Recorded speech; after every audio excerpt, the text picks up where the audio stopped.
Outer Orange. Whoa, welcome back everybody. OuterOrange here. Today we're going to talk about the top 5 cards that you should be picking up for set 10. Set 10 just came out for Shadowverse, so today I'm going to be basically telling you guys some cards that you may want to pick up, may want to consider, because they'll be probably played this set and the upcoming sets. But before that, of course, I want to mention the honorable mentions. Let's go ahead and talk about some honorable mentions first. The Demonium from Abyss. This is a card you'll probably see again for Sanguine, especially. It's actually a really good card, so I thought I'd do it as an honorable mention because it's really not that bad of a card, and overall it just has some good abilities with the Sanguine. It has a sail, it has the +1/+1 as a strike, but it's mainly used for Sanguine, and honestly Sanguine isn't too popular of a deck, so you probably won't see this as often. The next card from the honorable mention is the Tanzanite. So if you're really big into Stormboard Haven, that's probably a card you're going to want to grab. It is very useful down the line, but if you're not really into Stormboard Haven, you could probably avoid this card. But TLDR, it's a good card that resets herself. It has 3 attack, which you have ways to get there, and if it gets buffed off of like Stormboard Haven stuff, but also if there's a follower with at least 7 defense on your field, you can deal 4 damage to each enemy follower on the field. So it also has a little bit of a blow up ability. So overall, really good card, but it just didn't make it in because it's not that popular in the decks that it's in. I put this Knight in. So this is the Knight of Nellian. This is actually a really good card, and you actually see this card being played a lot moving on with Sword. So if you're playing Sword, you'll probably be picking this card up. I just had to choose between this and another card. I didn't know which one would be better for the choice, so I ended up putting this one in the honorable mentions. Now let's go into the actual top 5, starting with number 5, the Stalwart Featherfolk. Now this is a very easy 1/2/2 drop kind of card for Haven. It has Ward on it, and it can get Storm if for 2 mana. It's gonna be pretty useful here and there, especially if you're playing Stormboard Haven. I think this card's a little bit more useful in certain situations because you can kind of throw it into decks a little bit more feasibly. So I thought I'd throw this in as our number 5 pick, mainly for Stormboard, but it's also used in Egg as well. Next we have, now this guy is a little bit restricted, but there's gonna be a lot of Angel decks kind of showing a little bit of popularity in the upcoming sets. So you're actually going to see this card come up a lot between Angel Ramp, Angel Abyss, and Pure Angel or Angel Control. There's quite a few different variants to build this, but this is the staple card in there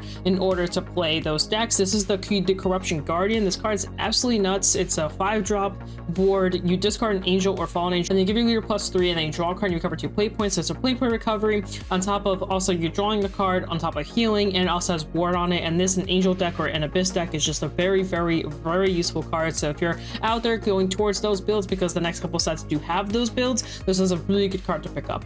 After that, we have the Prudent General. Now, this is a very popular card that would be used in Sword for a bit. So this is a very useful card along with its Evolve. So you have to do to pick up the Evolve as well for this one. This one also is really good because it basically gets the tokens, and it's just, I'm not a Sword main, so I don't know all the ins and outs out of it, but you see it in lists for quite a while. It's a very useful card. It adds on to the aggression, gets you more of your old token guys, so it just does a lot. And I would pick up the Evolve as well if you're going to be playing this card, which you probably are. So you basically want to grab 3 of this and probably 2 of the Evolve, just to stay safe. Chipper Skipper. Now this card is used in multiple forest decks between Latica, Pure Puppets, and other decks coming to the future because of its Evolve ability, being able to check top 4, put any 2 cost or less into the EX zone, and then it costs 2s to play that turn. I believe it's specifically a follower, so it has to be a follower, so it can't be a spell, but basically it gets a follower and then you can play it on that same turn, so you have a little bit of that early aggro, or if there's certain cards you're looking for, once you took a top 4, so you get to find a guy. We're probably going to be seeing this card for a little bit in Forest. This is a very good pickup, I would say. One of the better ones of the ones I've been listing. So this is obviously going to be a card you're going to want to grab, especially if you're playing long term. And then last but not least, this one should be kind of obvious, but if it's not, it's obviously the Zelgenia. This card's absolutely insane. It's going to be the most expensive card to pick up. You'll notice this is the only advanced card I put on here because all the advanced cards are really hard to pick up. But if you're going to pick up an advanced card, this is probably the advanced card to go for, just because of how insane of effect it is, and it's going to be around for a couple sets. This card will keep coming back over and over again because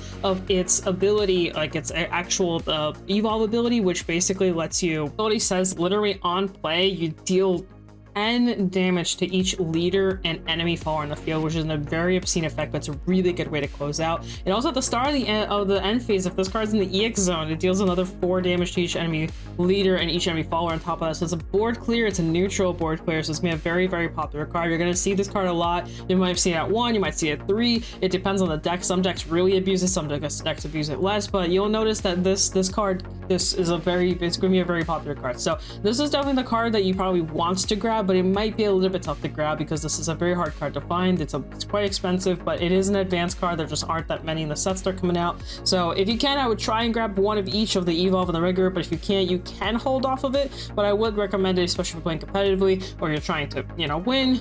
This is definitely the kind of card that you probably want in your deck than not in your deck because of just how powerful of a card it is. That's basically everything. There are a couple other cards that were kind of like tossing around. There's some Angel cards. There's like a 6-drop that basically nukes 2. Rune only had it, but now we have a neutral version of it. It's like an Angel version card, but it can actually be played as a regular generic card. There's a couple other advances too, and there's a couple other guys that can grab. But I was trying to kind of keep it to non-archetype cards, like basically as least impactful on the archetype as much as possible, so that way you can use cards for future sets. And basically these were the 5 that I found that were the most generic, I guess in quotations is the best way to put it, and the most useful over time cards versus like, you know, like Mateo or some of the other cards that were probably on the list, or like the dudes from the sword deck, like the you know, the Knight guys, like they have an advance too and all that stuff. I try to avoid those because those are restricted to more to their archetype than they are to, you know, the general craft. But that's basically it. I just kind of wanted to showcase you guys cards to look out for. The set just dropped. Happy set 10 day. It is a very wonderful set. A lot of really good decks come out of this. A lot of balancing, I would say,